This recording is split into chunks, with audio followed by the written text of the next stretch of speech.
Hello everyone, welcome back to 5-Minute GCSE. Today we're looking at the introduction to Weimar Germany. This is a big topic that is likely to come up in your exam, so let's get right into it.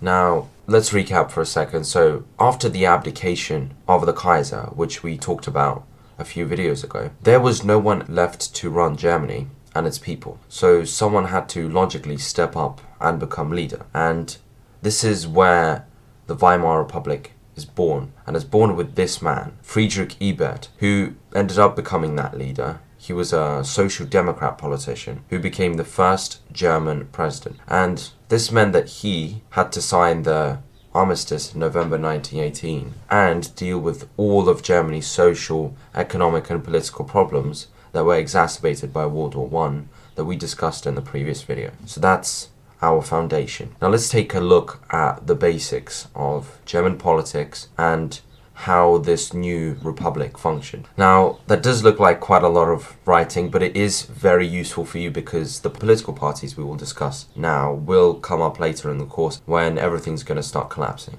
So by 1918, German politics was diverse and divided, with many parties competing for power. Now I've drawn for you the left-wing and right-wing spectrum for all these parties. You don't have to know all of them by heart. You don't have to be able to know specific details about all of them, but you do have to have a basic idea of it. And some people draw it as the horseshoe model because the radical right and the radical left are arguably quite similar. But again, you won't have to draw it in the exam. This is just an illustration of about where they stand. So Zentrum is the center, and then as you move right wing and as you move left wing, you get to different parties. Now, the KPD was the party of communism, which I'm sure you've heard of. It's a far-left ideology which advocates for an equal, classless society with communally owned property. So it was an anti-republic communist party that attracted the working class of Germany. The SDP, which you should remember from the Kaiser's Problems videos, Ebert's party, was also mostly working class, believing in the importance of reform, democracy and equality, but stood up for the Weimar Republic. The German DDP, or the German Democratic Party, was similar, but more middle class. Now the centre party Zentrum was attractive to Catholics who tended to live in the German south. It mainly protected the interests of the Catholic Church. And Zentrum, actually, you really do need to remember that because they will come back at certain key points in this course. The People's Party, known as the DVP, were more focused on making money and thus became popular among businessmen and the middle class. They supported any policy that promoted trade and industry. Meanwhile, on the far right, there was also anti-republic sentiment. This was true for the DNVP, but especially the National Socialist NSDAP, who became known as the Nazis. Now, let's talk about the birth of the Weimar Republic. Now that we've got a basic grasp of German politics, how did it all start? In January 1919, elections took place in Germany, leading to the formation of a new government. The SDP, Zentrum, and the German Democrats won 76% of the votes cast, joining together to establish a coalition.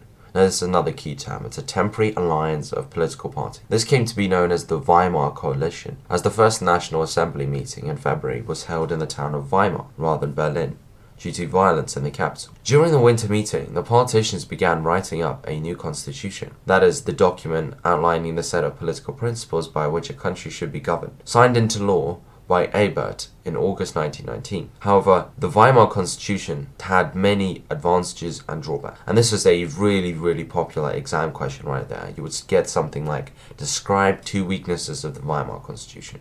Describe, it's a 4-marker, describe 4 strengths of the Weimar Constitution. Now let's look at these. There are a few, there are plenty to choose from, but you have to choose the strongest ones that you think you can explain best. Pros of the Weimar Constitution. Now the first advantage is that it received approval from parties across the political spectrum, since it was, as we said, approved by the National Assembly. The Constitution was based on democratic principles. It valued personal liberties, gave the vote to all men and women over 20, and this is not, by the way, an insignificant point. It's common for us to accept that all adults over 18 now can vote. But back then, at that time, Britain only gave women over 25 the vote, and only with some certain property requirements. So this is a very big step forward for Germany. And it also allowed the German people to vote for a president, and the first president, as we have said, was Friedrich Ebert. Now, Article 48, this is also a really key term you should remember. It was the president's emergency powers that allowed them to act without Reichstag approval in times of national danger. And this is a key part of the Weimar Constitution. And Article 48 could be used to make fast decisions during national emergencies. But on the other side of the coin, proportional representation, which was the way that the German government functioned, meant that there was too many political parties. So governments had to form unstable coalitions. This is still a system that is used today. It basically works on the idea that if you earn 5% of the votes, you earn 5% of the seats in parliament. Between 1919 and 1923, as a result, there were 5 different governments because of how unstable these coalitions were. And this then led to lawmaking being slow and inefficient. The system also allowed radical parties like NSDAP or the communists to be represented. And as we've said, Article 48 risked enabling a dictatorship because those emergency powers could be easily abused. Now the last one is that many Germans, especially the anti-republic elite, despise democracy, so that weakened it as well. Now let's look at the